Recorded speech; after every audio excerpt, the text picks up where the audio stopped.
So let's think about VR, AR, that space, cutting edge technologies.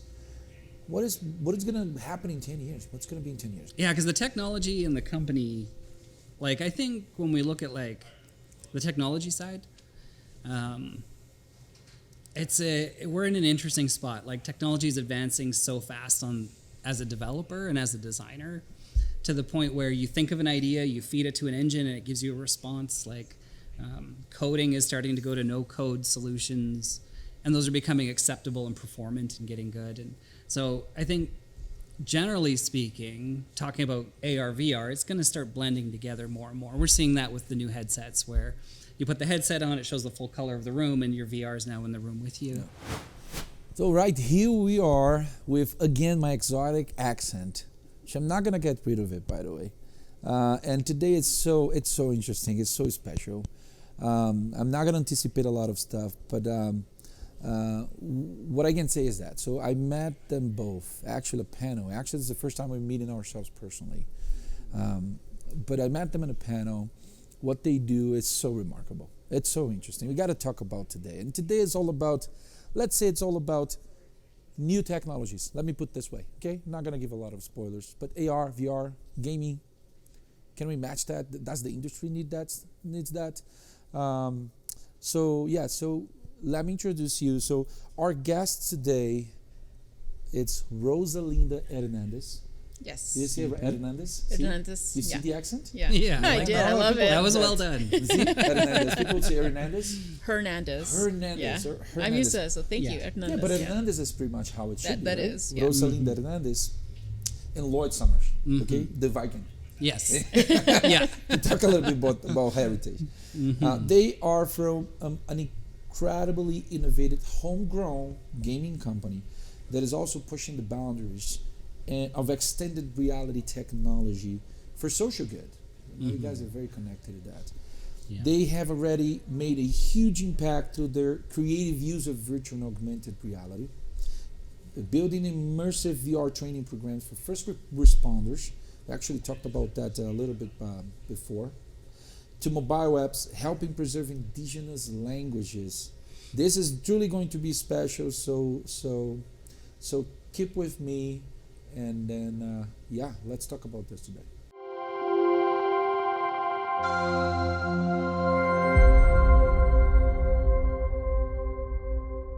Hello. So welcome back. My name is André Buarque. I am part of the executive team here at Launchcode and also at PatronScan, our sister company. Joining me today is Red Iron Labs. Is that right? Yeah. Red Iron Labs. Mm-hmm. We have the co-founders, Rosalinda and Lloyd. Welcome to Launchcast. Yay. Thank you. Excited to be here. Thank you so much. Yes, absolutely. Yeah, so we're really thrilled to have you here. So Rosalinda is the CEO of Red Iron Labs. Lloyd, you work as the CTO, right? But you know what? I'd love you guys to elaborate a little bit of yourself. So let's start with Rosalinda. If you can introduce yourself.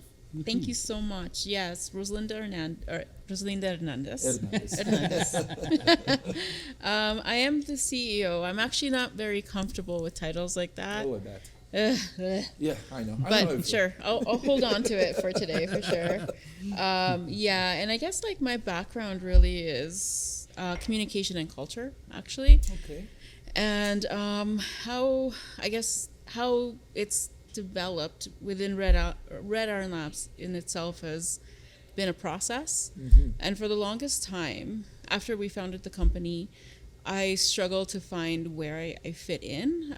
In technology. Like, my background is also technology. I was a technical writer for software, so it's not that I wasn't in technology, but I couldn't find a place within this space. And somewhere along the way, I started to kind of find myself and really focus on, I guess, just observing the culture, like what's going on, like what are people doing and what do people need, and how can we, I guess, take this technology to like connect it with the person. So I always say like, I can't remember now. It's always a tagline, like basically like connecting the technology with the people, right? So we're no longer in a place where technology, we're using technology, we're dictating, we're creating technology. It's more person than the actual software now. So it's just really important for us to be very self-aware, I think. And so that's kind of where I started to create value for the company, is just like looking at it from that perspective, from the human perspective. That is amazing. So at the end of the day, from what I'm understanding from your introduction, is your purpose is I'm creating technology for people to use, right? At the end of the day. So the object is actually the people. The technology is just a means. Yeah. To that, right? If that makes sense. Yeah, This is so aligned with us. Allow me to say that, right? Launchcode, it's so much embedded in this, right? To create purpose around the technology. Yes, we are technology experts just like yourself, so it's different technologies. But at the end of the day, it's the people that are using the technology that matters. And if we don't focus on that, that's interesting. It seems like a shift a little bit over the last years, right? Yeah, and the people is what creates the change. So at the end of the day, that's pretty much Yeah. it. That's pretty much, that's very, very much true. Awesome. Thanks for introducing. Yeah. Lloyd, can you introduce yourself? Yeah, so my name is Lloyd. I am the CTO. I oversee most of the technical team, the developers and designers, and kind of ensuring we keep everything on pace, that we're, trying to be the best at everything we can do, chasing new technology, seeing if there's new stuff out there. So, just kind of always trying to push the limit a little bit, seeing if we're, using the latest and the best of everything. Is there something coming out that's a little uneven that we should be using? And so we have some values that we use for that. One is putting the creativity ahead of the technology. So putting the creativity ahead of the technology. Yeah. That's a very nice one. Can you elaborate a little bit on that? What that means, actually? Yeah, it's really easy as a technical person to overthink the solution. And really what you need to do, and this ties into the human side, is, the creative vision is more important than the software. And a lot of times what we're doing in our line of work, somebody will forgive a bug, but they won't forgive if it's unattractive, because you're putting a headset on, you're in an entire environment, you got things interacting with you, talking with you. If it's not fun, it doesn't matter that you met the technical goal. What matters is that the person's experience was positive coming out of it. And especially in physical rehabilitation, they can already run on a treadmill. So if you put something on them and it's just making them run on a treadmill, it's not really, accomplishing the real goal. If you put them on there and it's fun and there's loud animals or color and it's an experience, then, so that's the creativity, is, putting the story first, putting the creativity first, putting the person and the human first. Absolutely. And so that's kind of how we tackle that. Get it. But also, but you said a part of your role is also, the creativity part is the main thing. It's a driver here at the end of the day. But there are always technical limitations, right, to creativity, right? There and is, possibilities. but I'm not limiting. I'm just saying that. Yeah, and I think one of the things we do talk about a little different is that those limitations are going away. Especially these days, you've got everything from AI to no-coding solutions, and so a lot of the barriers we had 10 years ago just aren't there. Yeah, that would be my question. Is Yeah. that the case 7 years ago? Because that's when you started Red Iron, right? Yeah. 7 years ago, you had a different technical landscape. Yeah. And a lot of the limits now are more access or hardware or technology. It's not limits in terms of we can't do it. It's this is what it will take to do it. Got it. So those are solvable usually in some way. And I think even cost, like headsets, and like our first VR event we went to, I think it was about $3,000 or $4,000 for the headset, the equipment, the everything, and now it's down to about $600. And that is interesting. So see, got it. Okay, Yeah. so as actually access to technology, that's probably the limitation, not specifically the technology itself. For example, I would understand about AI is that AI is a possibility now way better than 10 years ago because of the computing. How do you call that? Computing capacity. Right? Exactly. Yeah. You have all the cloud computing now being able to process all of that real time. And then 10 years ago, that was not the case at all. Yeah, and so I think we're getting to the point, and we talk about this internally, where we're limited more by our imagination most often than we are the technology itself. If you can picture a world full of dinosaurs, we can build a world full of dinosaurs. If you picture, using AI to generate, they don't even need to think about it as AI. It's more like, can we have a natural conversation with a robot? It's like, sure, we can definitely do that. There's a technology stack to back that up these days. Of course, yeah. And so it's just the work to kind of create all of that. So what you're pretty much saying is that nowadays, pretty much everything is possible. I think so, yeah. The challenge is that can we afford it, or how much Yeah. this is going to cost, Yeah. and how much time this is going to cost also. Yeah, and is it worth waiting? Maybe the technology is going to change in 2 years, or the other side being, even though we can do it, is it really worth it? Because there might be a better way. That is. And a good example is retail and AR. Like, not always is that a fit.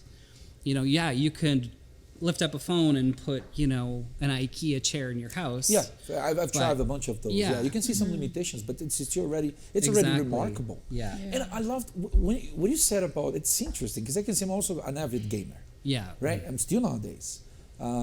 Still stuck on the same games, but I should be a Yeah. little bit more. I do the same thing. You do the same? Yeah. I still play a lot of Super Nintendo. That's my Really? go-to. Yeah. Really? Yeah. No way. Yeah. We Go on. should talk about that.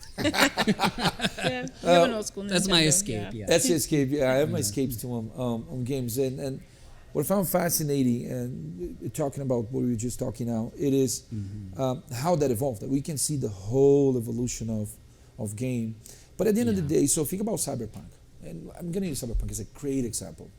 When Cyberpunk came out, everybody just went like full mode on what they're called, what the name of their company is, Jesus man, Project Red. Yeah. Right, because there was so many bugs. Right, and then I didn't buy it. I have a 9-year-old kid and an 18-year-old kid, and they do interact with the same video game. For my 17-year-old kid, is fine. He's an avid gamer too. So finally, someone at our company, our designer, Isadora, hugs for you, okay? She's in Brazil, and she's a great gamer. She's saying, she was like, Andre, you should get Cyberpunk there, and they have a nice discount. You're gonna like it. I don't like that much as an FPS. I'm not a big fan of FPS, but I was fascinated by the fact that even with its small bugs, what matters for people, it's the experience. We're fine. Coming back to the IKEA, and sorry, I just diverted a little bit for gaming, but that happens in gaming, we know. Yeah. I think about Blizzard and how the World of Warcraft, and I'm a Blizzard fan. Remember Diablo Beta, when they came, the third one, had so many bugs, but you don't care. You got it, because the feeling, the experience is in there, right? There's no perfection in gaming, just gaming. The thing about IKEA is that, and I use sometimes, and you can see it's not perfect, but gives you an idea. Yeah. Gives Exactly. you a way better idea of myself trying to imagine that. So it's interesting because the way you approach innovation, you approach from the creativity first. And the technology is only there to back that up. I love that. I'm fascinated by that because, again, it just relates to us so much. Yeah. It's so interesting. And it was definitely a learned lesson for us. That one, I bet. 'cause, like, early on, we went the very software traditional route using Jira, Agile, and all of those things, and we've gotten rid of most of that. And we've taken much more of a modern multimedia approach. And so, especially in our line of work, like, it's so visual that trying to ask a client to tell you what they're picturing, it's such a new experience for them that, like, what they're really, and we learned this from our clients, was them coming to us and saying, we're trusting you to use your experience to tell our story. And that's where they have an overall vision for sure. Yeah, like they have their objectives and a very clear goal, but at the same time, they've never told a story in virtual reality before.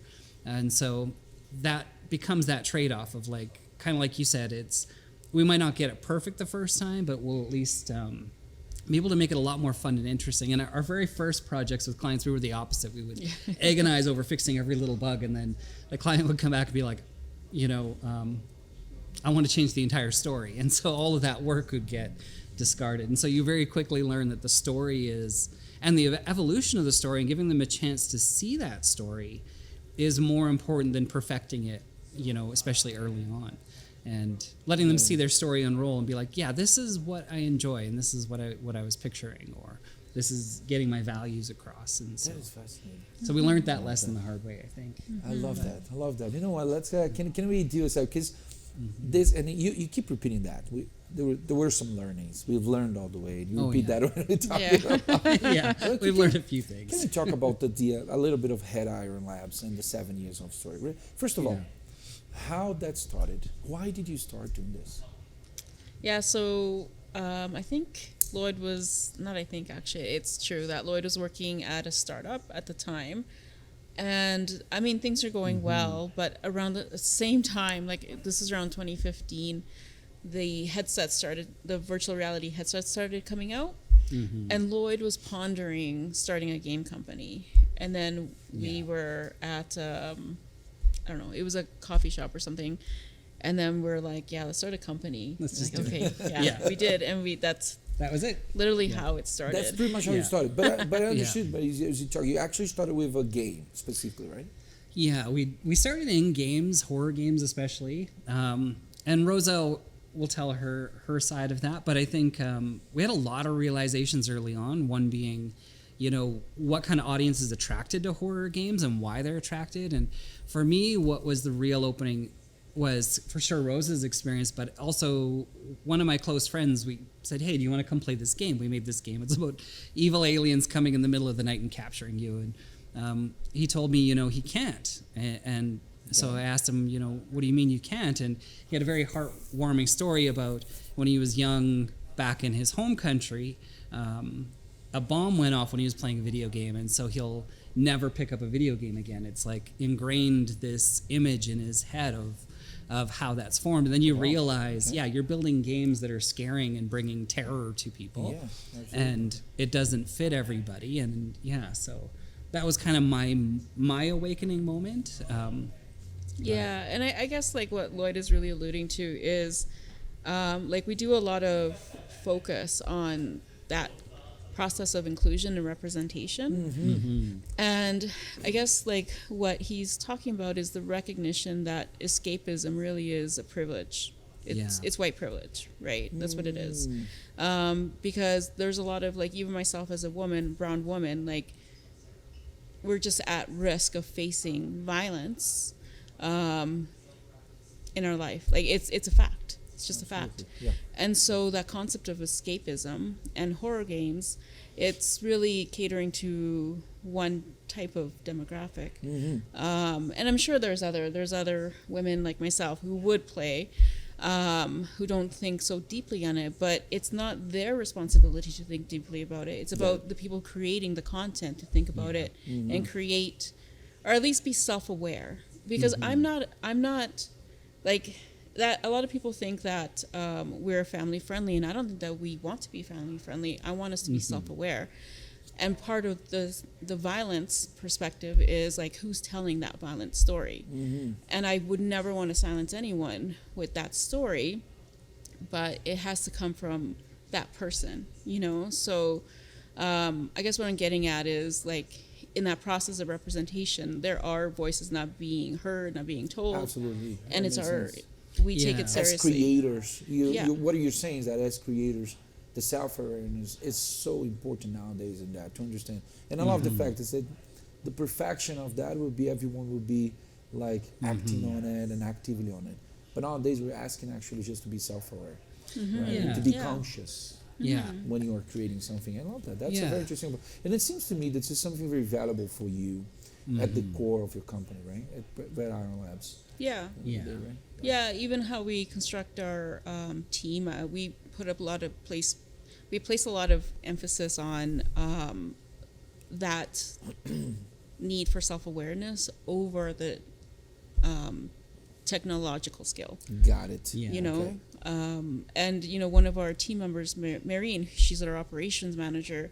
She doesn't have decades of experience in tech. She comes from nonprofit because she understands community and community development. And to us, that's more important than, finding somebody who has 10 years of like building community in the tech space. Like to me, that vision of what tech space is a little bit outdated.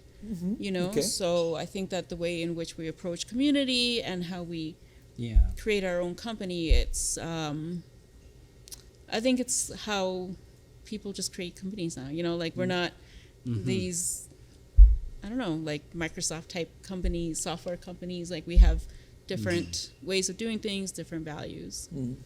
Yeah, and I'll definitely say too, I think getting those values into the company is also the hard part, because I think one of the things Rosa is always really good about sharing with the team is reminding them that their work is their legacy, and especially Their in work is their legacy. yeah. So everything they do, well, it becomes your resume and your It portfolio. does, absolutely, yeah. But it's also like we're putting that out into a market as a consumer product that's,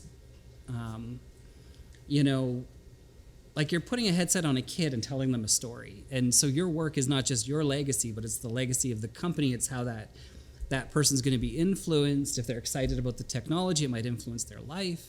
And so there's a whole responsibility to that work. But the legacy of that work is important. So for us, it wasn't about necessarily getting out of horror, but it was also realizing that it's also, for us, year one, a bit of a crutch, because it's like, can't we tell a story in a better way? Can't we tell a more interesting story? Like we can put any color in the world in this headset. Is that the story you want to make? And so when you start kind of like asking those questions, it changes what you want to create and what you want to do with that work. I just love that. I gotta say that. I gotta say that to you that is watching now. How important it is that you, as a future entrepreneur, current entrepreneur, as someone in the tech space, you know, it's intentional for us to use technology for good. It's intentional. It gotta be intentional. So please build your companies with the same purpose and values of those folks. Let's learn from that here. It's so good to see that we can relate to that as Launchcode, as Red Iron Labs, of course in different spaces. If I can continue the segue around that. So let's talk a little bit about the metaverse. And I want to hear from you. You are the expert. In my mind, the metaverse is helping to popularize VR. Is that the case? What is the future of that? What can you share about metaverse VR? Yeah, I guess like from my standpoint, I would agree. I would agree that when Mark Zuckerberg came out and did this whole metaverse conversation, it did launch it into the mainstream, which, I mean, I take a lot of insight from different industries, and one of them is the music industry. Okay. So in some ways, like I relate it to, you know, when there's indies get discovered by, you know, like the big The record labels, you mean? Yeah. record labels, and then they push them out. Yeah. You know, so like when you're living in the indie space, anything's possible. Yeah. And there's a lot of creativity happening. And, you know, then you kind of get exploded into the mainstream. And then the mainstream starts to kind of create meaning around certain things that we start to wrap around the ways in which we think. And so there's a lot of influence that is both positive and, I guess I wouldn't say negative, but like in some ways it can stop the creativity that was happening before. So before he made the announcement, we were ourselves starting to figure out how to create what is now called Cultivate, which is one of our mass multiplayer online virtual reality games. And it's still in development because it takes a long time to kind of... It does. But just one second there. How much time it actually takes usually for you to develop something like that? Well, this one has been in the works since like 2018, maybe? Oh, 2018. So 5 years. Yeah. Wow. Yeah. Okay. Yeah, it's been 5 years. And a lot of it has to do with funding. You know, Of course, we got a prototype funded by CMF, the Canadian Media Fund. So there's the funding part of it, but there's also like the vision part of it that is really difficult to, I guess, I've had difficulties trying to create my vision and get the development of side to create something that's to my vision, because it's a little bit abstract. But kind of going back to that metaverse piece, we were completely like other people were creating these mass multiplayer games as well, and then that happened with metaverse or Mark Zuckerberg, and then all of a sudden it gets pushed to the mainstream, and now it's being critiqued. There's all of this like pressure on like Meta to succeed, and now that they haven't, and now it's all over, and now like the metaverse is like who knows where, and it's just kind of like, I don't think it's died. I think it's taken a really unique, interesting conversation that needed to happen, because at the end of the day, we may be indie artists in this space, but we need to sell to users. Yes. And you can't sell to users without it being kind of in the mainstream discourse. So Got it. Yeah. Although with the advent of the internet, okay, and I'm a music artist too, so you know. Actually, we didn't talk about this. Yeah, I'm going to release my 4th album this year. Cool. Yeah, it's pretty cool. Still in Portuguese. Okay. Yeah, still cool. in Portuguese. You know, I had a small label. Stayed with it for 2 years. I didn't see a lot of value out of. They're amazing people, but it was just not that much value. And then so I left the label and said, no, I can continue to be independent.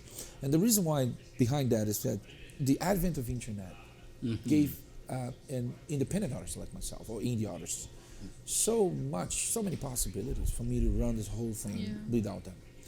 You're right, money-wise, I don't make money. I actually put money on it. It's an amazing hobby that I take very seriously. So it's always a challenge. But I would say that over the last 10 to 20 years, things changed a lot for independent artists. Doesn't matter if it's finished music game. I know my kid, for example, my older kid, Henry, he loves a platform that is pretty much just for indie games. He loves it. Sometimes has I have a promotion and with $10 I can get 3 games, whatever it is. And we love supporting that. So I can see the new generation also being a little bit more self-aware. I'll give you that. It's not going to be closer to what the mainstream revenue is going to give you, sure. Yeah. But would you agree that at least over the last 10 years, it got a little bit better in that sense? I think so. I mean, everything's going to have its own like challenges, because, you know, like we think about like when you, like how do you make money off of it? Yes. You know, and like to some extent, I think that the users have lost value on the creation, like the cost of the creation. So when the internet comes in and deconstructs a lot of these industries, it's also for the purpose of for cheaper, right? You can now afford it more and blah blah blah, and it doesn't quite take into account the value that goes behind the creation process. Got it. Okay, so that's the counter side of this whole internet democracy. That's what you're saying. Yeah, right? but I mean, it's just That's really interesting, interesting. It's because the metaverse is now in that space. Like, there's so much dialogue happening, and a lot of it is like this. It's just like, this is great. There's this consequence, but how can we do that better? And it just kind of like creates, I don't know. It starts almost like self-creating prophecy, almost like it seems legacy, like that. something like that. So I mean, I find that kind of interesting, and I'm watching it as like a student of culture, and I'm like, this is really interesting. Same with like cryptocurrency. I was watching that evolution for a while. I thought it was really interesting that El Salvador, the president, brought in cryptocurrency. Yes, right. Yeah, I saw that in the news. Yeah. I thought it was very innovative, and I know that people were got like a lot of criticism. By the very way, much criticism. I don't think it went well in that term, but the future is, you know, still forward. You don't know where it's going to end up. But the crazy and innovative actually they're always going to face that, right? I mean, and I'm not giving a lot of compliment to Mark Zuckerberg, but at the end of the day, you know, it is crazy. It's innovative. It's new. So innovation is a risk. It's always a risk. And I love the conversation. Actually, no, we actually should have an episode. And maybe we can also invite maybe 2 more guests from different companies that deals just with independent stuff, maybe in a different field. It's just for us to talk about that topic. Because at the end of the day, companies, they need to run, they need money. They need revenue, they need content revenue. So we know that because we have 2 companies here too. So it's always, that's a very interesting conversation. How to keep, you know, true to your purpose, true to your values, true to you're actually bringing to the world, and at the same time be profitable and maintain lean businesses moving forward. This is a $1 million question, Rosalinda. You come with deep questions. if I can do the segue, metaverse is about AR. I'm under the impression, and correct me again, you guys are the experts. I'm under the impression that VR and AR is still for the mainstream, for the population, let's think of the general audience. Those technologies, they are very much related to gaming and entertainment, but that's not reality. You have case studies for industrial and educational purposes, so let's talk a little bit more about that. Yeah, and we've been super fortunate in that regard. Like, we talk about this a lot, where, 5 years ago, just one of the contracts we have now, we would have done almost anything to get. But we've been privileged to work with fire departments, police departments, medical facilities, hospitals with stroke recovery, post-secondaries for dementia care, palliative care, autism. Like, the number of successes barrel roll. And once you get a good couple successes in there and somebody looks at that and says, hey, this actually helped somebody, they can start applying it to their use case. And so it took forever to make that breakthrough of kind of like getting into there. But Sure. Yeah, and I think a lot of people look at VR and think, yeah, it's got this one use case. But it's interesting because if you look at least in Calgary, almost every post-secondary has some kind of VR department. They did a study, I think it was 92% of students are trying to find some kind of programming with VR at post-secondaries. It's huge. Wow.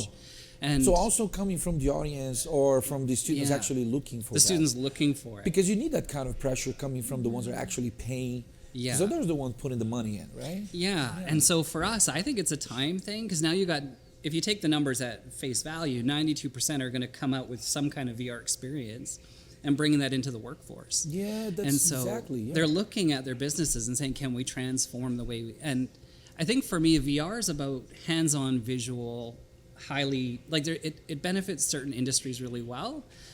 Safety training, anything that you need to, like... There's a bunch of, like, companies that have, like, terms for how they, like, categorize things. But for me, it's... The real benefit is it brings hands-on learning to the table, so that somebody who learns visually and learns hands-on and can't study from a book, they can't learn from, a tape recording, they now have an equal chance to sit down and actually work with their hands. And a practicum can be putting a headset on and practicing on a patient and practice 100 times. And I think that from a healthcare perspective, the ability to let somebody work on a virtual patient unlimited number of times and using AI to change the patient's behavior, like absolutely, you're creating a situation where somebody's going to come out with 1,000 scenarios that they would have never been able to test with before, and that's their day one on the job. So they've done all this training in school, now they come out into a job. They do. It's groundbreaking, right? If you think about it's going to level up that entry level experience to something we've never seen before. And are we still scratching the surface in that sense, Lloyd? Looking forward in the future? Right now it's expensive. There's initiatives like Elixir has a program where they're trying to find out how do we build simulations for all the schools instead of just one school. Okay. And I think the cost is a barrier and technology is a barrier. But that aside, I think like every school is researching this on some level that we've encountered, and I think it's just a function of time. Mm-hmm. And so if they're all pumping out higher quality, better trained, hands-on learning experiences, coupled, it's not to replace the existing, it's to augment it. Yeah. And when you get into augmented reality and putting glasses on it, overlaying information on a patient or overlaying information on a construction site so that you look at a wall and it tells you how many screws are in that wall. Yeah. It's just kind of this massive amount of information we can use. And so I think we are really barely scratching the surface right now. And I think we're going to see massive transformations, especially when some of the projects we've done where we mix it with robotics, where you send a laser scanner on a robot and it's coming into VR in real time, and you can see this job site across the world in real time getting unveiled in front of you. This is crazy. And then AI can pull data out of that and count how many beams and how much, you just stack all of those technologies together. Yeah. And you're literally changing the way we're shaping a new world, right? Yeah. We're shaping a new world. So Alberta, as a province, and I'm so proud to be here, to be fairly honest. Mm-hmm. I came 7 years ago as an immigrant. I'm a Canadian citizen also nowadays. And I know a lot of cities and know other provinces, but I never lived outside of Alberta. So who am I to say that Alberta is the place? But from my perspective, working at the tech industry, and I worked for Booking.com for 8 years of my life. So being into tech for so long, I love what they're doing here. Yeah. If it could be better or not, that's another discussion. I mean, who am I to say? I'm not the expert, but I can see the effort, the intentional effort of an entire community trying to raise awareness and things around that. But this is my perspective. I'd love to hear from you, because you operate in a sub-segment of the. Can I use that word, like a sub-segment of the tech scene? I think so, yeah. From your perspective, let's talk about this Alberta tech scene. What do you think about that? I think it's really exciting. I think it's very exciting. I wasn't born here, but I grew up here. I came when I was almost 5. And so Calgary and Alberta has been the only home I've ever known. Interesting. So you see the whole transformation, right? For you, it's like you saw the whole thing, right? Yeah. So I find it interesting. I think that I'm very loyal. I'm very loyal. Like I'm, I have roots here. Like people could know me since I was like 6, or my teenage years. They can like know what I was when I was a teen. Like I have roots here, and I'm very loyal here. At the same time, I think that there's a lot of not challenges, but gaps that Alberta has, like the digital, what is that called? The tax.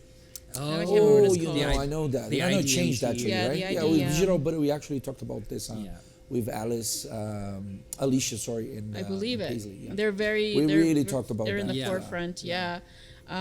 We lack that, and I think that is punishing companies like us who are loyal to Calgary and Alberta, and we want to keep our company here, because people can they'll just go to BC, they'll go to Montreal, and get tax credits. It does make a difference, and create their companies there, create economy there, take all of the the tech talent, and they don't have the same level of loyalty. But for us, I don't know, I do kind of feel like the lack of that does hurt our loyalty.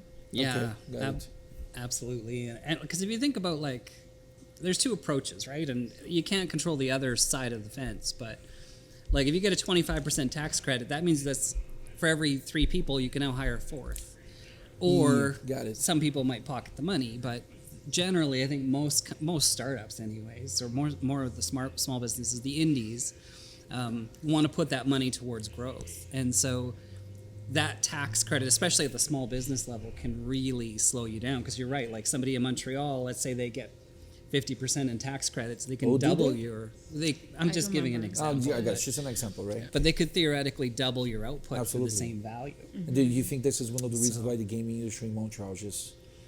Because I think it's is this the largest gaming industry we have in Canada now, Montreal? I think It'd Montreal. be It is Montreal It and would be Vancouver. Montreal are the and Vancouver. biggest. Fair Yeah. enough, got it. Yeah. And I think it's a couple of things. One thing, we had this challenge when we were growing up, is because when we were one of the first, there was another game studio here, but there was really only 1 or 2 other VR studios, 1 or 2 other game studios. And it's not just the talent, you have a hard time finding a developer who's been doing it for any kind of length of time, but it's the extenuating jobs, the people in marketing who specialize in games, the finance person who knows how to find the right, all of those auxiliary It's an roles. ecosystem, right? At the end of the day, you need all functions. So if something like Montreal is able to build a lower cost development, and then it creates all these auxiliary jobs, it starts to suck in that talent, because it's not just even if they create the thing today, it's going to take a little bit of time to change that around. And I think that's what we see with Vancouver and Montreal, is they just become it's like a magnet, it starts pulling in more and more of that specialized talent. Got it. And then And that's the game industry, but I think that personally from not just game, but tech as a whole in Alberta or Calgary, I am getting excited at the growth, and I'm seeing a lot of just energy coming out of it. I was on a panel, and we attended this event, and 5 years ago even, it would have been the same type of audience, but it's not the same type of audience anymore. It's there's this young vibe, and there's music, and it's lively, and it's exciting.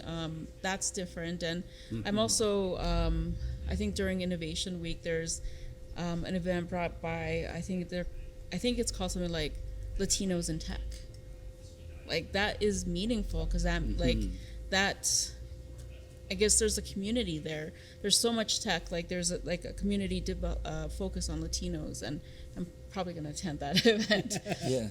But I saw that one. That was actually this is a great friend, Elsa, right, from Victor, the ones that Latinx. Yeah. I think they are the one heading out with other companies for sure. Yeah. So I'm very like it gets me excited. That is very exciting. I love that. Yeah, it's so interesting. So, we used to say, I used to say actually that for you to build an entire community, you need all hands on deck, right? I mean, we face that every single day. Launchcode, it is a company that develops technology. We need people to code, people to design, people to QA, people to. So you do need all hands on deck, right? So let's think about VR, AR, that space, cutting edge technologies. What is going to happen in 10 years? What's going to be in 10 years? And if you can also do a segue, and what is the next 10 years for Red Iron Labs? So. Oh, that's a lot to Let's speak look to the to. future. Yeah, because the technology and the company, like I think when we look at like the technology side, we're in an interesting spot. Like technology is advancing so fast as a developer and as a designer, to the point where you think of an idea, you feed it to an engine, and it gives you a response. Like coding is starting to go to no-code solutions, and those are becoming acceptable and performant and getting good. And so I think, generally speaking, talking about AR, VR, it's going to start blending together more and more. We're seeing that with the new headsets, where you put the headset on, it shows the full color of the room, and your VR is now in the room with you. Yeah. I think that evolution is going to continue. It just gets lighter, cheaper, faster, better, and we'll eventually get to the point that it's in a little lens, and I'll be definitely getting the Generation 1. I've watched enough movies that I know whoever gets the first version, those are the heroes at the end of the movie. It's the Generation 2 and 3 that take over the planet, right? So I'm going to get the Generation 1 and like turn off the internet for it. But so I think that's where the technology's kind of going, and I think from a coding and creativity perspective, we're getting to the point where over the next 10 years, you just ask a question and it'll generate what your vision is. Yeah. And so that's kind of where I see that going, is the technology is going to get super accessible, and then what's behind the technology will just be near instant. You just say, I want to see a dinosaur in a Stephen King novel, and it'll just do it for you. Crazy. Oh my. That's where I see it going. That's interesting. Yeah. Okay, we will come back to talk about Red Iron Labs, but let's continue on the 10 years of AR and VR space. Yeah, I think what I envision, and I recognize that a lot of like what we talk about, it's like vision, theory, and I think it's because we're like dreamers. Yeah. But that's true. To me, like, I think the ability to be able to contribute. So, and this is kind of, I had this conversation with Dave Kelly, actually, and I keep referring to that conversation because it was quite profound, because he actually, like, he's the one who said, to be able to contribute. I'm like, yes, that's what I'm talking about. And that, like, to me, like, being able to contribute to a fourth space. So in AR, VR, in augmented reality, to me, my vision is that, coming back to Calgary and my roots, I've seen Calgary transform. And when I look at, like, communities like Kensington, I was always in Kensington as a teenager because there was always, like, these all ages gigs there. And there was the Carpenters Union Hall there, and that's where, like, kids would flock to. And now it's condos. So to me, it's just like a way to be able to, like, contribute to this fourth space that has, like, a level of history or something, right? I guess to answer your question, it's to be able to contribute, right, to the fourth space, and how and why and all of that, but without all of this heavy technology behind it. So, like, how can somebody, right now I'm envisioning with a phone, can just use their phone to contribute to that fourth space. That's how I see it. Yeah. That's interesting. So it's interesting because both of you are different from each other. And of course, as we are all different. Jesus, this is such a... So here's my point. And you work together, you're partners, and I think full partners, right? At the end of the day, yes. also, right? Yes.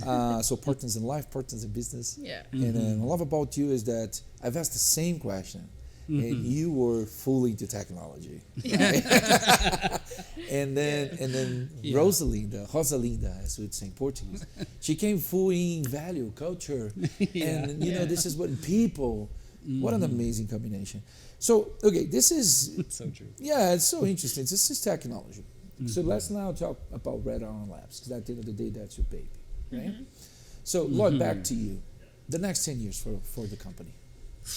Well, yeah, and it's interesting because, like, Red Iron operates in two main ways. We've got our B2C, our customers and our clients, and then we've got our B2B, and then our B2C, which is like games and experiences going straight to users. And there's some blending over, so we have some medical stuff coming out that a consumer can buy and not have to necessarily go through the full medical thing to get access to it, and vice versa. And so seeing where we are now, it's really hard to predict. I feel like we're going to keep getting tugged. Like right now we kind of work in 4 main industries, and I'm going to just see us kind of like each of those industries is going to grow on its own independently. I could see if I have 2 answers. I think on one hand, I would be happy to keep Red Iron the same size indefinitely if we were stabilized and happy and just enjoying our work and picking good partners and people we like to work with and telling stories that are meaningful to us. I would be very happy with that. I think the other option is seeing the company split it eventually into the 4 specific industries and kind of owning those spaces independently. Interesting. Got it. Okay. Because it's done pretty well in each of these 4. And one of our challenges with the mentors is Red Iron can operate in all of these spaces. What do you do? And for us, we're like, well, we're niche enough that we can kind of do all of them. But as those industries flourish, you end up in a position where there's a lot more medical demand than industrial. That makes sense. So maybe eventually... So interesting, because at the end of the day, here's what I'm hearing from you. And I hate to translate, but part of my job is to understand what you're saying and trying to give it back to you. Yeah. I love it. It's funny how important for you, and I think we talked about that on our chat, and actually you talked today about whenever you go mainstream, then you have so many boundaries and limitations to accommodate that mainstream mentality. And from both of you is that the boutique mentality. Can I use the boutique word? Yeah, sure. The niche mentality. I love it, by the way. I love niche marketing. We talk about that all the time, right? How actually people that the agencies we work with are all niched. I mean, pretty much. Because we believe that in profound knowledge and expertise about that. And what I can see for you, either you're 2 ways, you're still protecting the idea of a small group of people doing the niche work. That makes a difference. It's just a business model, right? At the end of the day, if the 4 industries grow, yes, you're probably going to need different teams working in these industries because now going to get specialized on that. Love that. Just business conversation. I love that. They don't change. They don't change who you are. It's just a business model at the day you got to decide. So interesting. The technology guy talked about business. See? Yeah. And I want to come back and talk about niche after, but I'll let it go for now. Yeah, well, that's it. Because there's a huge opportunity in there. I bet. But it makes a lot of sense. Yeah. Thanks for that. What about you, Rosalinda? Yeah, I guess 10 years from now, I think probably mine is a little bit more simple, or at least in the game space. Like right now, we're trying to get into mass online multiplayer gaming in virtual reality, and we started off with Muffin Fight, and then we're kind of building that momentum with Battlebirds and all of these small, tiny games where you just battle each other, and they're just fun. They're just party games for the purpose of us growing our user base.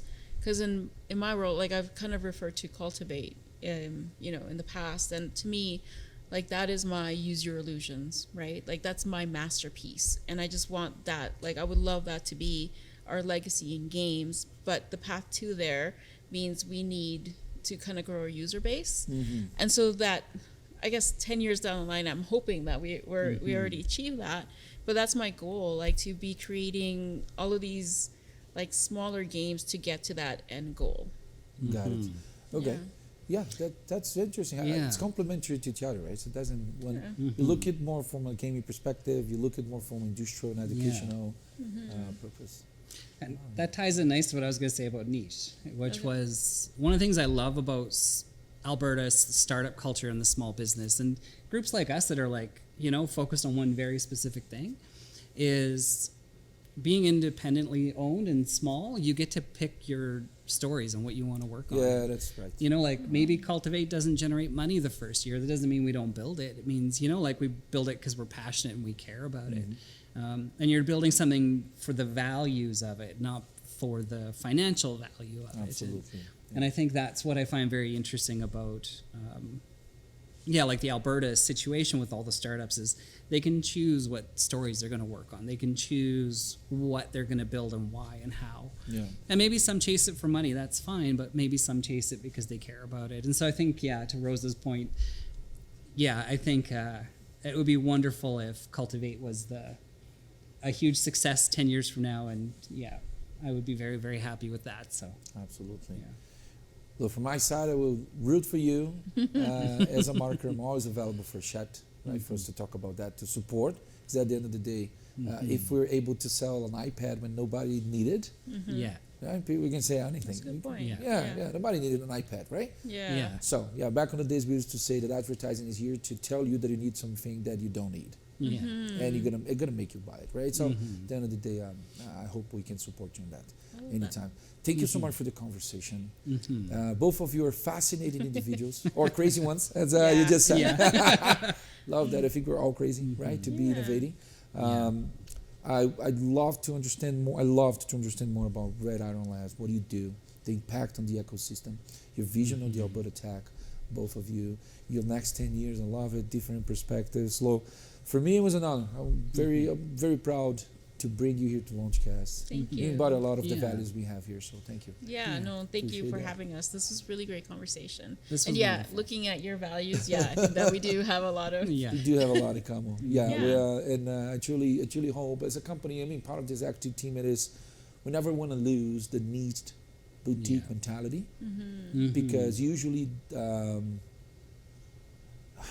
going to be very cautious on what I'm going to say, but we need people that care about what they do, right? And then the risk of going mainstream is, it's not that you stop caring, you care in a different way. And as a music artist, I can tell you that very well. That what happens with a lot of mainstream artists is that they missed the independent days, where they had the freedom to do what they wanted, right? And they really wanted. So completely understand you. Thank you so much. Thank you so much. Appreciate Thank it. you. Awesome. Yeah. So, folks, this was an outstanding conversation. I really hope you enjoyed. Lloyd Summers and Rosalinda Hernandez. They are fascinating individuals. They run a very interesting company. You should take a look on it. It's Red Iron Labs. They are Calgary-based, homegrown company, and they do, so like neat stuff with AR and VR. Check out for yourselves. They're probably going to launch a new game soon, which is called Battlebirds. Yeah, Battlebirds is next. Battlebirds, and then we have the multiplayer one for the next 10 years. What is it now? Cultivate. Cultivate. Oh, yeah. Cultivate. Yes, Cultivate. So is Cultivate already available? No. Oh, Cultivate is the one that you've It's been in working prototype. for 5 years, right? It's Yeah. closest, right? But the so by the way, they have a Doom. That's very interesting. They have a Doom version that you can for free. Yeah, we put it for free on itch. Yeah. It's a free version of Doom. You can take a look, download for yourself, and you put it on your VR. Nuts, crazy. So you know what? Take a look at them. Thank you so much for staying with us. Launchcast is all about the community, and you should take a look on these folks over there, Red Iron Labs. Okay, see you at the next episode. Hasta luego. Sí, hasta luego. Love it. Adios.